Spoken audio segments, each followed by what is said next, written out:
Assalamualaikum warahmatullahi wabarakatuh.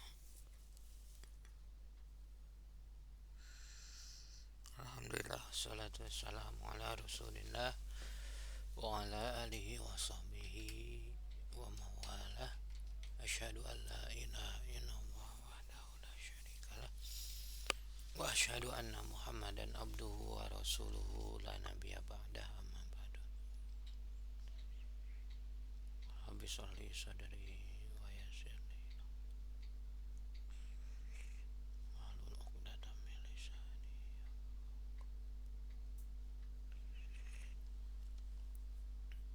Alhamdulillah, pada kesempatan hari ini kita bisa berjumpa kembali di pembacaan kitab Al-Hikam yang alhamdulillah kita sudah sampai di hikmah yang ke-27.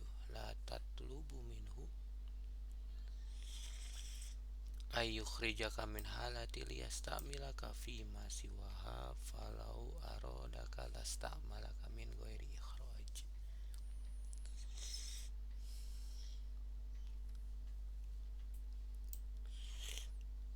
Jangan engkau meminta kepada Allah supaya Allah memindahkanmu kepada hal yang lain, sebab sekiranya Allah menghendakinya tentu telah memindahkanmu tanpa mengubah keadaanmu yang lama. Agak miris gitu. Andai saya bisa memahami ini bersama seorang guru, bisa berdiskusi, dapat masukan. Ini begitu berat untuk tidak meminta kepada Allah supaya dipindah dari suatu hal ke hal yang lain, karena sekarang ini saya kebetulan ada di dalam keadaan yang begitu membingungkan saya. Jadi saya sedang ingin meminta kepada Allah, ya Allah, kenapa engkau tempatkan saya di sini begitu.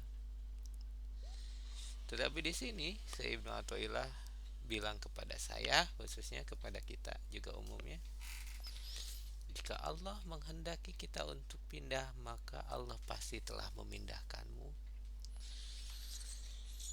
tanpa mengubah keadaanmu yang lama. Jadi sebelum kita bertanya mengapa dan memohon, cobalah kembali kita terima apa-apa yang telah Allah berikan kepada kita hari ini, saat ini, pada rasa aman yang telah diberikan, pada kekuatan yang masih ada, pada orang-orang yang masih menyayangi kita, pada keluarga yang masih memaklumi. Siapa tahu itu hanya hawa nafsu kita yang kemarin itu, hawa nafsu yang lembut. Jika kita memang ingin segera tenang untuk berzikir, kita pindah dari keadaan ini ke keadaan yang lain. Karena apa? Misalnya karena ingin nikmat berzikir, berzikirlah sekarang, jangan nunggu dipindah. Perbaikilah akhlakmu sekarang tanpa nunggu pindah, tanpa nunggu berubah. Karena sejatinya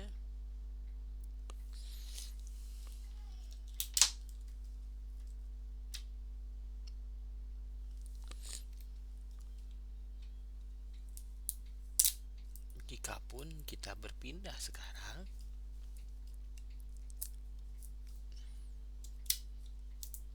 jikapun kita berpindah sekarang, maka apa yang kita lakukan akan tetap sama. Misalnya, kenapa kamu gak berzikir?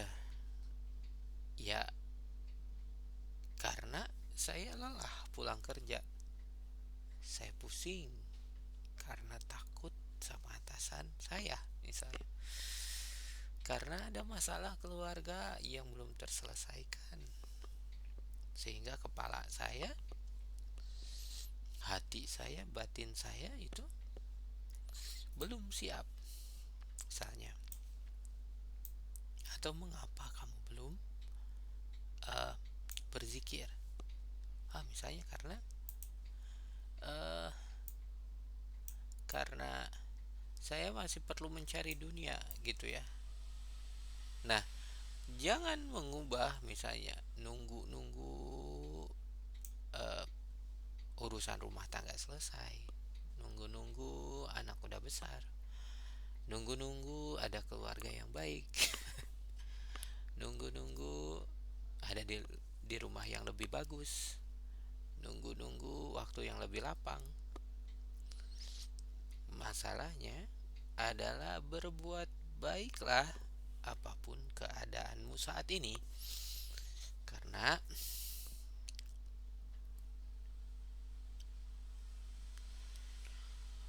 apa yang kamu rasakan saat ini, meskipun nanti kamu sudah berubah keadaannya, maka masalah tersebut akan kembali datang. Percaya. Kalau saya boleh berbagi pengalaman, misalnya ketika saya bekerja dengan waktu, bahkan sebelum saya bekerja, ketika saya balik, ketika saya sekolah, saya kelakuan masih sama. Mungkin nanti kalau udah punya uang, saya bekerja dengan pekerjaan yang hanya 2 jam atau 4 jam sehari, kelakuan saya masih sama. Dan ketika saya bekerja sekarang dengan 8 jam sehari, 2 jam perjalanan, dan di rumah mungkin hanya cuma 2 jam, 3 jam, apa yang saya rasakan, tantangan yang saya hadapi sama. Maka jika bisa jadi kalau misalnya saya berusaha untuk berubah ke keadaan yang lain, maka keadaannya adalah sama. Maka yang dilakukan sekarang bukan dengan mengubah keadaannya, tapi ubah perbuatanmu, ubah ibadahmu, kualitas ibadahmu.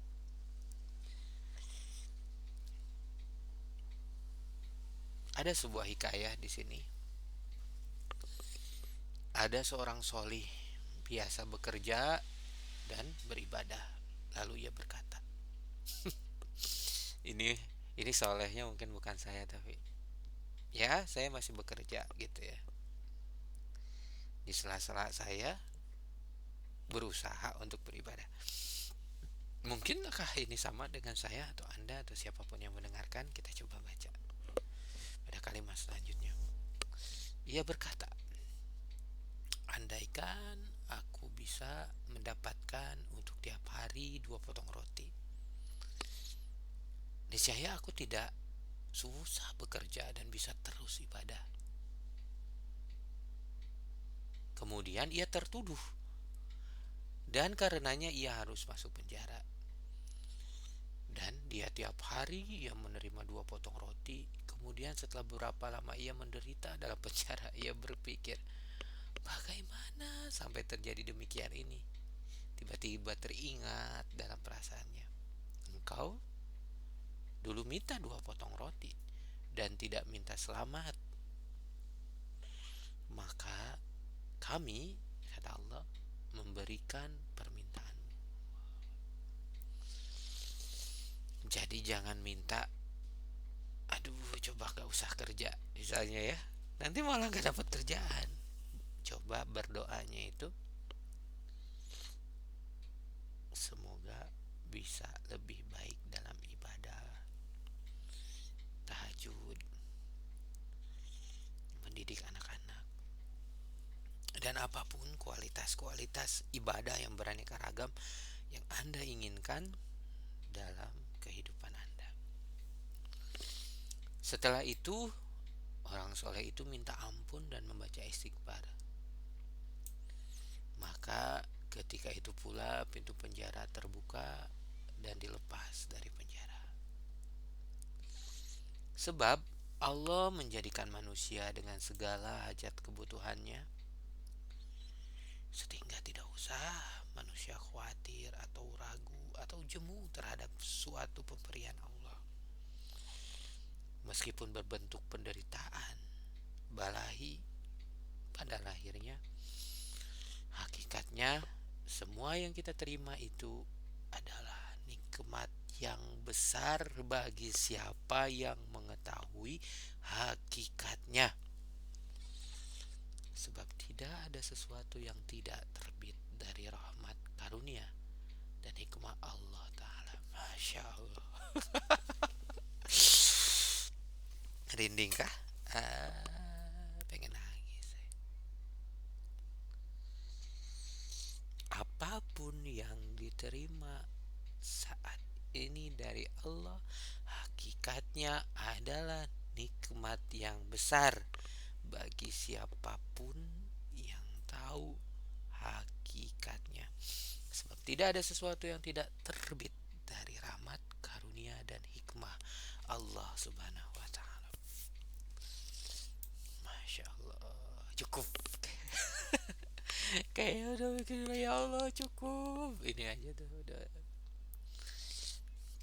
Tadi sebenarnya pas sebelum ngaji ini udah nggak mau ngaji gitu, udah kayak ini kayaknya masalah berat. Tapi kalau udah lihat ini kayak, apa seberat apapun masalahmu, hakikatnya itu adalah nikmat yang besar. Kita sakit kepala, kurang sehat, dituduh orang yang jahat, dianggap orang yang gak berpendidikan, misalnya dianggap bukan orang yang baik. Hakikatnya tuduhan seperti itu pun, atau kenapa jiwa kita begitu lemah, nah sehingga kita ini mudah mengeluh, mudah merasakan lemah, mudah bingung, mudah.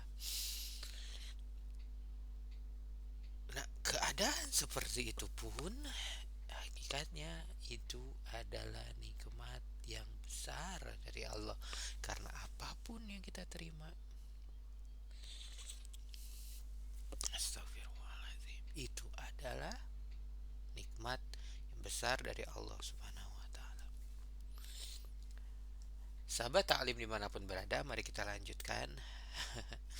Mudah-mudahan itu senantiasa bisa kita ingat dan bisa kita amalkan, menyegarkan rohani kita ketika resah. Ya. Ma arodat himmatu salikin takifa indama kushifalaha illa wanadathu hawatiful haqiqoh. Illa wanadathu hawatiful haqiqotil ladzi tatlubu amamak wala tabarrojat zawahirul mukawwanati illa wanadatka haqo ikuha innama nahnu fitnah fala takfur. Tiada berkehendak semangat seorang yang soleh yang berjalan menuju kepada Allah, salikin tadi ya. Ma'arodat himmatu salikin, tiada berkehendak semangat seorang yang soleh, muncul semangat dari seorang yang salik, seorang yang soleh yang menempuh jalan menuju kepada Allah, al-takifa, untuk berhenti. Al-takifa wakof sama kofa yakufu, takifa kofa yakufu, ini al-takifa nasob, al-takifa untuk berhenti. Ilda, ketika makushifa, terbuka baginya, kasyafa, kasyafa bukan kasyafa tapi kasyaf itu ya, ada ilmu kasyaf dari sini, kayak ilmu yang bisa membuka. Indama kushifa, ketika terbuka baginya, lahak baginya, illa wanadathu hawatiful haqiqoh, sebagian yang goib, melainkan segera diperingatkan oleh allazi tatlubu amamaka, melainkan segera diperingatkan oleh suatu hakikat. Wala, bukan itu tujuan. Wala tabarrojat zawahirul mukawanati, demikian pula tiada tampak baginya keindahan alam illa wanadat kahako ikuha, melainkan diperingatkan oleh hakikatnya. Masya Allah, ini orang salikin itu akan, kenapa ada ulama atau ustadz atau siapapun yang menjelaskan bahwa kalau orang yang udah tahu hakikat itu kalau lihat apa-apa ingatnya Allah gitu ya. Innama nahnu fitnah, kami itu sebenarnya ujian. Fala takfur, maka janganlah tertipu hingga menjadi kafir. Lihat bulan, ingatnya Allah. Lihat matahari, ingatnya Allah. Lihat batu, ingatnya Allah. Lihat cahaya, ingatnya Allah. Di mana-mana ingat nate Allah baik. Kata bahasa Sunda ya. Jadi kita membaca Fatihah khususnya inilah guru saya, bahwa khusus juga kepada para ulama, kepada para solihin, para syuhada solihin, para awliya Allah. Ada Nabi Al-Fatihah. A'udzubillahi minasyaitonirrajim. Bismillah. Alhamdulillahirabbil alamin arrahmanirrahim. Iyyaka na'budu wa iyyaka nasta'in. Ihdinas siratal mustaqim. Siratal ladzina an'amta 'alaihim ghairil maghdubi 'alaihim waladdallin. Kalau orang udah sufi gitu ya, kalau orang udah hakikat, udah deket sama Allah, ngomong gitu tuh bukan kalau, sebenarnya itu tuh berharap gitu ya, kita juga pengen gitu. Mau berdoa aja itu ada pertimbangannya. Nggak bisa, karena setiap doa itu menunjukkan kualitas akidahnya, menunjukkan kualitas imannya. Nggak semuanya didoain, nggak semuanya diminta, karena segala sesuatu kayak tadi kan, kita kadang sibuk minta dapat rotinya, lupa minta ibadahnya. Sibuk minta rezekinya, terus tiba-tiba kita dikasih kaya aja, dikasih sibuk gak ibadah-ibadah, lupa kita teh pengen kaya misalnya, pengen rezeki biar, jadi mintanya langsung aja biar apa? Oh, biar lancar ibadah. Mintanya biar lancar ibadah. Gimana caranya? Terserah Allah. Biar kita bahagia dunia akhirat. Makanya kemarin ada dijelaskan kalau minta sama Allah jangan terlalu detail. Nanti repot sendiri kalau diijabahnya. Tapi kalau ada juga yang bilang detail, ya silahkan, itu mah perbedaan ulama jadi rahmat. Ada mungkin setiap ulama ada dalilnya masing-masing. Nah di sini ketika seorang soleh yang bersemangat melihat ketika berhenti, sehingga terbuka melihat sesuatu yang gaib, bisa mendengar bisikan-bisikan hakikat, bisa melihat sesuatu yang hakikat, maka misalnya nggak gampang kalau misalnya lagi jikir tiba-tiba ada yang berbisik, siapa ini yang berbisik?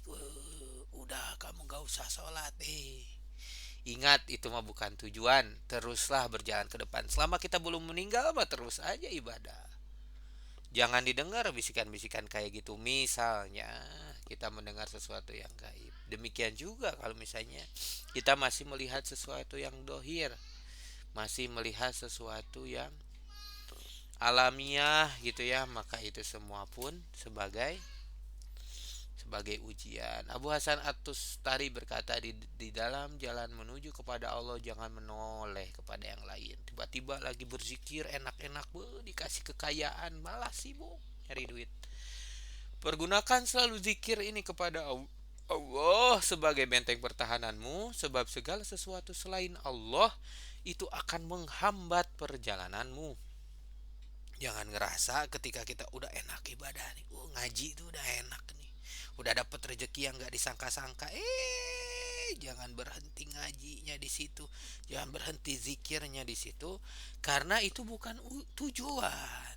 Tujuan kita maka nanti meninggal sampai husnul khotimah. Abu Hasan Ali As-Sadzili radhiyallahu an berkata, jika engkau ingin mendapatkan apa yang telah dicapai oleh para waliullah, maka hendaknya engkau mengabaikan semua manusia, kecuali orang-orang yang menunjukkan kepadamu jalan menuju Allah dengan isyarat yang tepat atau perbuatan yang tidak menyalahi Al-Quran dan Sunnatul Rasul. Abaikan dunia, tetapi jangan mengabaikan sebagian untuk mendapatkan bagian yang lain. Sebaliknya, hendaknya engkau menjadi hamba Allah yang diperintah mengabaikan musuhnya.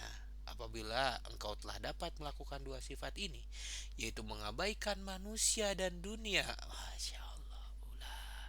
Kalau emang kita udah dikasih nikmat ibadah, dikasih juga rezeki, jangan sampai kita sibuk sama rezekinya. Itu tetap kita fokusnya pada ibadahnya.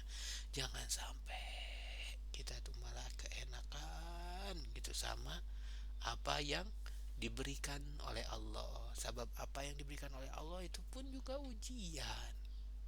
Kita senantiasa tunduk kepada hukum ajaran Allah dengan istiqomah dan selalu tunduk dan beristighfar. Pengertian keterangan ini supaya engkau benar-benar merasa diri sebagai hamba Allah dalam semua yang engkau kerjakan atau engkau tinggalkan, dan menjaga hati perasaan. Jangan sampai merasa seolah-olah di dalam alam ini ada kekuasaan selain Allah, yakni bersungguh-sungguh dalam memahami la haula wala quwata illa billah. Maka apabila masih merasa ada kekuatan diri sendiri, berarti belum sempurna mengaku diri hamba kepada Allah. Sebaliknya, apabila telah benar-benar perasaan la haula wala quwata illa billah dan tetap demikian beberapa lama, niscaya Allah membukakan untukmu pintu rahasia-rahasia yang tidak pernah mendengar dari manusia seisi alam. Ada pintu-pintu rahasia. Orang mah gak pernah dengar. Kita mah dengar. Suara apa ini ya? Yang membimbing ketika mengambil keputusan, ketika mendidik keluarga, ketika beribadah. Ada rahasia-rahasia. Kalau misalnya kita malah keenakan, sibuk sama dunia, semakin aja hati itu gak mau dengerin suara-suara itu. Semakin jauh, semakin kecil aja. Itu mungkin yang dimaksud juga kemarin sama saya ada kenalan profesor. Ada perasaan tubuh manusia tuh. Setiap orang tuh kalau semakin banyak zikir, semakin bisa takorub, semakin bisa menempuh jalan salikin, perasaan-perasaan itu tuh bisa nyambung. Gak tahu, saya belum nyampe levelnya. Katanya bahkan bisa ngerasain misalnya jin di sekitar kita.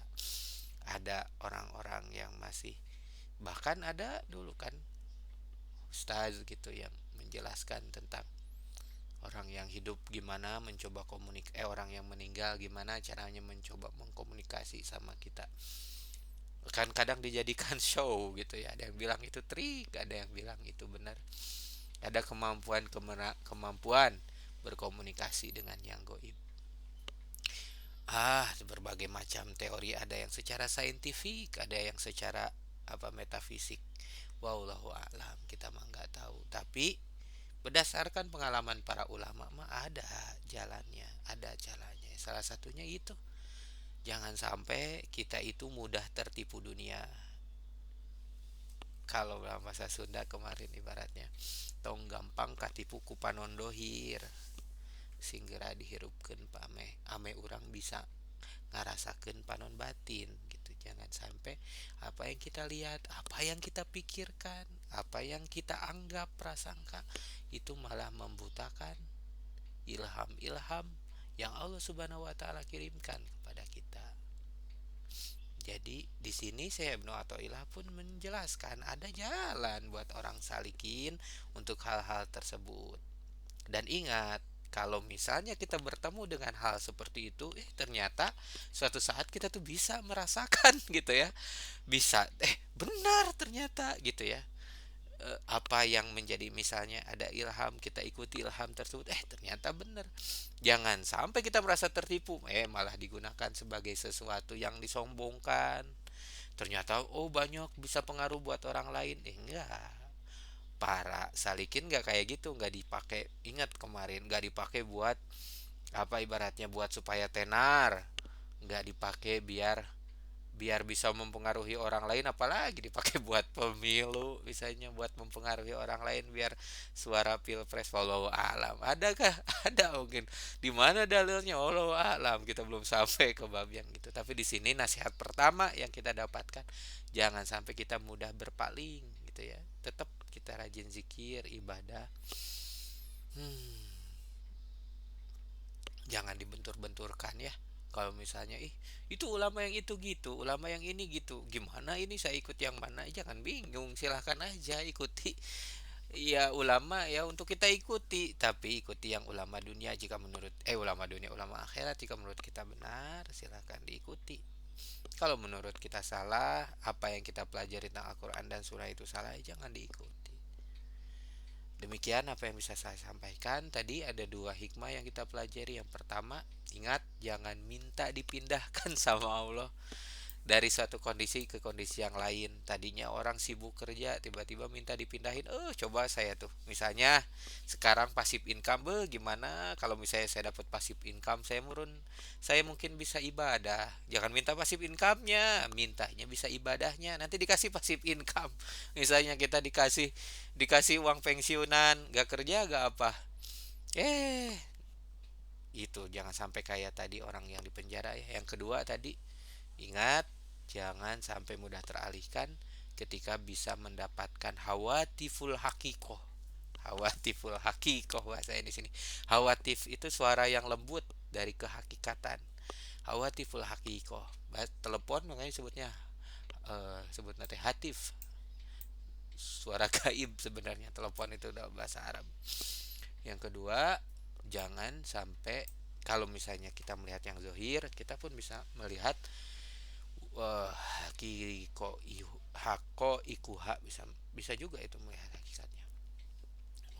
Walaupun minkum. Assalamualaikum warahmatullahi wabarakatuh.